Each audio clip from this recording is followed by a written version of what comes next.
การถามทางเนาะมาบ่ฮู้ทางเห็นบ่อาจารย์เสร็จบ่ฮู้ทางเนาะโดยทางอันนี้สอดใช่ทางบ้านนี่สอดใช่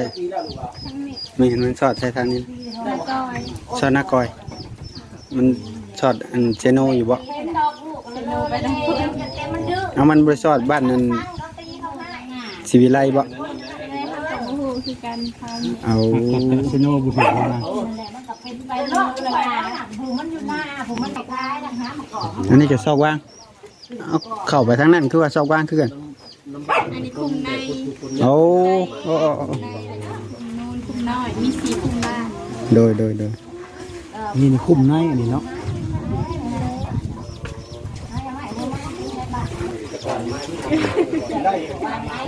จุกมาเจ็ดแล้วนะจุกมาเจ็ดเลยครับมาดูเฮียนจักปีได้จ้ะ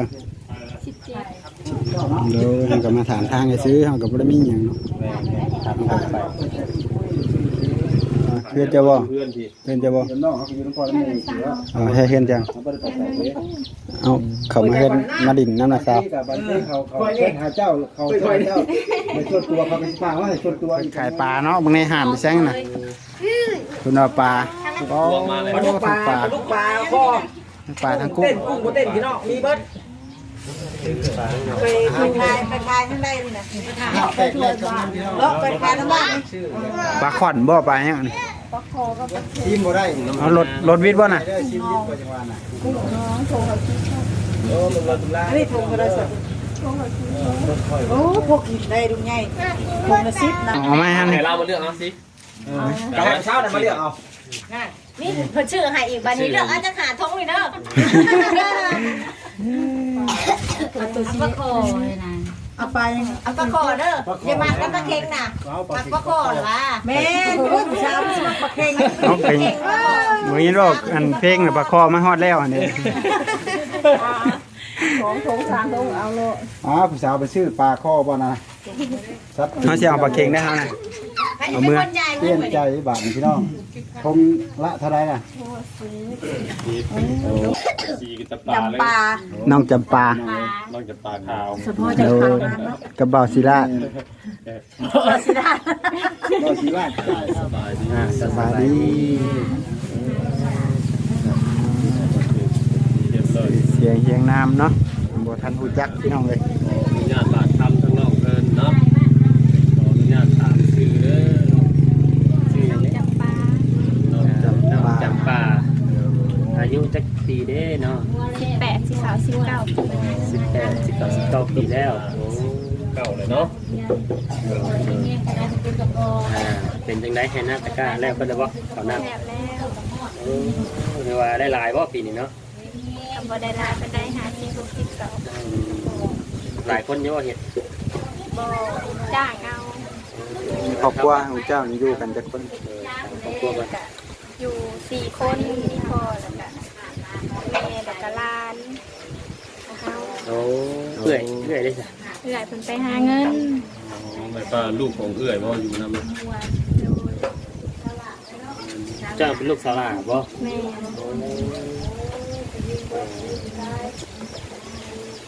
แต่ว่าเอื้อยเจ้าน่ะเอาผัวมันเอาผัวบันโคกบันโคกนั่นเนาะแยกครัวหรือบ่ตอนนี้เพิ่นก็เฮ็ดเฮือนอยู่บ่ได้ออกก็ยังอยู่นำพ่อแม่อยู่เป็นเฮือนอยู่ในบ้านนี้บ่แม่ครอบครัวน้องนี่ก็เพิ่นเว้ามาเลยเนาะแล้ว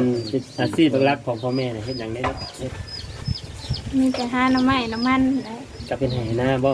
เฮ็ดหน้าเฮ็ดหน้าเฮ็ดหน้าเป็นหน้าเป็นอาชีพยามแรกก็หาหน่อไม้น้ำมันมาขายเนาะหาน้ำมันเนาะยามนี้ก็หาน้ำมันขายเนาะเป็นยังพอมีอยู่ตอนเนาะ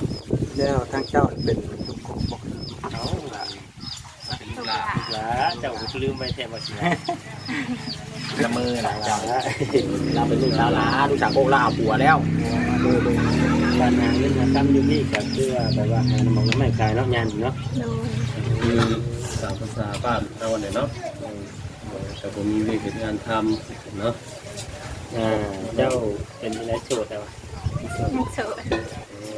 โสดอยู่เนาะ โสดก็ดีเหมือนกันผมบ่ได้ทรมานหัวใจที่นั่นเลย มีจะมาพบพ่ออีกครอบครัวหนึงเนาะเขาก็ได้ผ่านมาพี่น้องเขามาเยี่ยมยามสาวงามแต่ครอบครัวน้องเพิ่นคือดังที่เขาได้ถามมาเนาะก็คือฮู้หมดเลยแหละการอาชีพการเป็นอยู่ของน้องเพิ่นนะต่อไปเขาก็จะได้ขออนุญาตถามอีกการเป็นอยู่ว่าครอบครัวเพิ่นเนาะน้องอาชีพนี่คือเฮ็ดนาเนาะอาชีพหลักเนาะอาชีพเสริมเนี่ยแบบว่าน้องบริเวณอย่างบ่เรียนจบแล้วบ่ เรียนก็ออก ปี ป แล้ว สาม ออกป แต่ว่าอ่านได้เขียนออกเนาะ .3 อ่านได้เขียนออกแต่น้องบ่ได้คิดอยากคิดแบบว่ามีอาชีพเสริมแบบว่าอาชีพติดตัวมันอย่างน้องมีพอมีอยู่บ่ บ่มีอะไร บ่มีหยังแบบว่าน้องบ่ได้อยากเรียนหยังแบบลักษณะแบบว่าอยากมีอาชีพเป็นของเจ้าของอะนะ มี อยากมีหรือว่าน้องคิดว่าอยากมีแบบอาชีพติดตัวน้องนี่อยากเฮ็ดหยังเป็นลักษณะแบบว่าค้าขายบ่เสริมสวยบ่เป็นหยังแบบนี้นะน้องมักอาชีพแบบใดคือ ค้าขาย บางแบบค้าขาย การค้าขายนะ ค้าขายแบบว่าขายน้ำเพื่อนซ่านตามห้างตามอย่างนี้บ่ ขายในเรือนในซาน อ๋อเรามักแบบนั้น จะอยู่กับพ่อกับแม่เนาะ อันนี้ก็เฮือนเจ้าบ่น อันนี้อยู่เรือนละสาว เฮือนเจ้าใช่จ้ะ อยู่พูนทางหลัง มา มา เล่ ลิ น น บ่ ละสาวเลย อ๋อไว้ เพิ่นมาดู เพื่อนกับเพื่อนไม่คือกันนี่แหละ ดู แล้วอันมันยังมีบัดครบบ่ได้บ่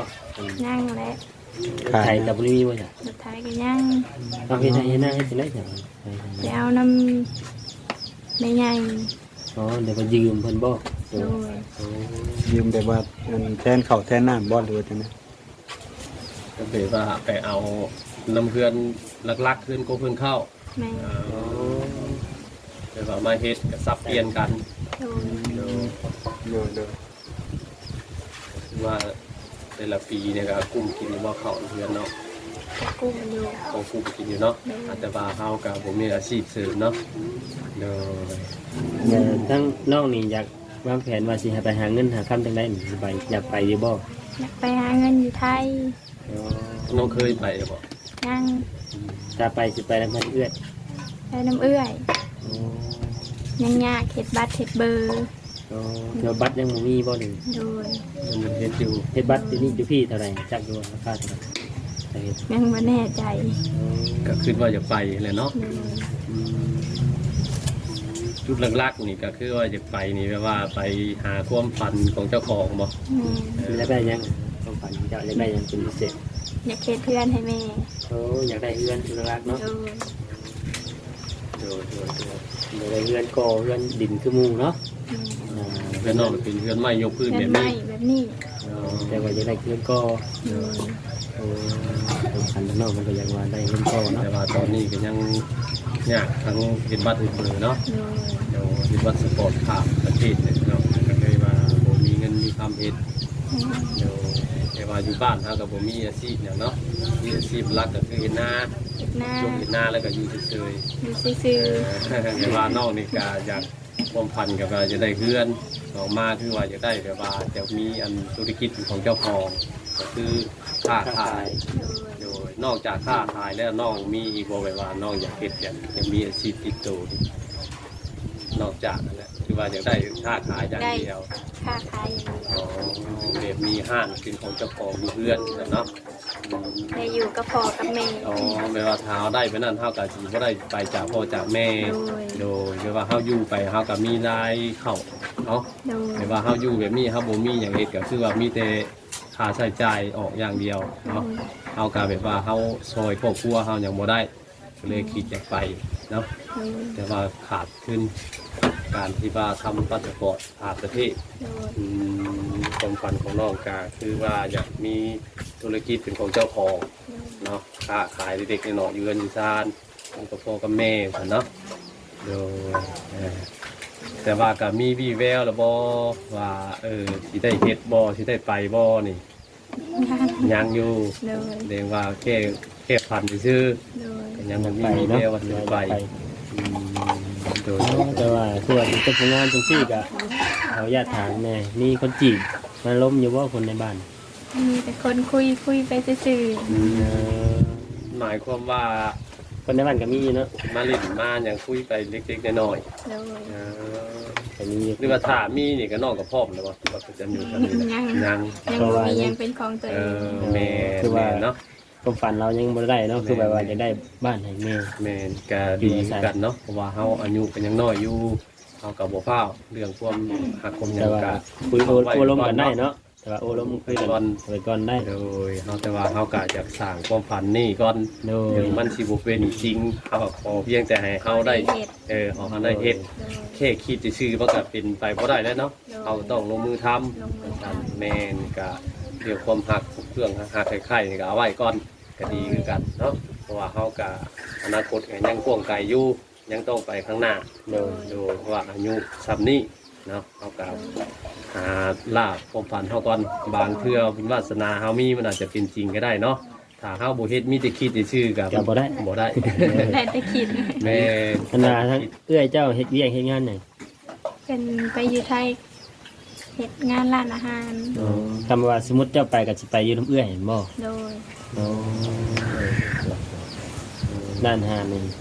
ต้องได้เสิร์ฟได้เฮ็ดครัวกินได้เนาะเป็นไงเนาะ แม่ ทั้งเจ้าก็เฮ็ดกินอยู่ว่าซั่น มันก็เฮ็ดในเฮือนเลย เนาะอยู่ละแม่เนี่ยก็เฮ็ดอยู่เนาะหลักๆก็คือแกงหน่อไม้เนาะ เฮ็ดทำไมตำบักคุ้ง แซ่บบ่ตำบักหุ่งนี่โอ้ถ้ามีทุนนี่เฮ็ดตำบักหุ่งก็ได้ขายเนาะ โดย นี่เพราะว่าเฮ็ดตำบักหุ่งก็ได้ขายได้สมัยนี้เนาะ ตัดคงปีกไก่ อัน ปิ้งไก่ ทางบ่ ปิ้ง ก็ ไม้ก็แซ่บ มาเห็นเพิ่นนั่นแหละเกี่ยวเพิ่นมาแต่ไทยได้หยังคือข่าวใช่มั้ยอยู่บ้านเฮาก็คือข่าวเกี่ยวเพิ่นเคยไปไทยแต่เพิ่นก็บ่เคยไปจักเทื่อข้างนอกเพิ่นก็บ่เคยไปจักเทื่อ ก็เพราะว่าเพิ่นก็ยังศึกษาขึ้นใหม่เนาะไม่ได้อยากให้อันนี้ก็คือน้องจำปา โดย โดยอายุ19 ปีเนาะ โดย ก็คือว่าความฝันของน้องก็คืออยากล่าความฝันของเจ้าของก่อน โดย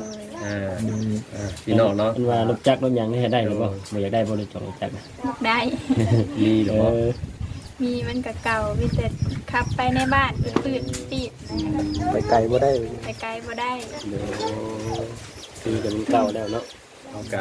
ความฝันมันก็คือสิประมาณนั้นเนาะเพราะว่าเพื่อนแน่กับรถจักรอะไรเนาะมันต้อง ก็คือทุกสิ่งทุกอย่างอยากได้เนี่ยเนาะเขาก็ต้องฝันเวียนก่อนได้บ่ได้เขาก็ต้องมีแนวฝันไปข้างหน้าเนาะ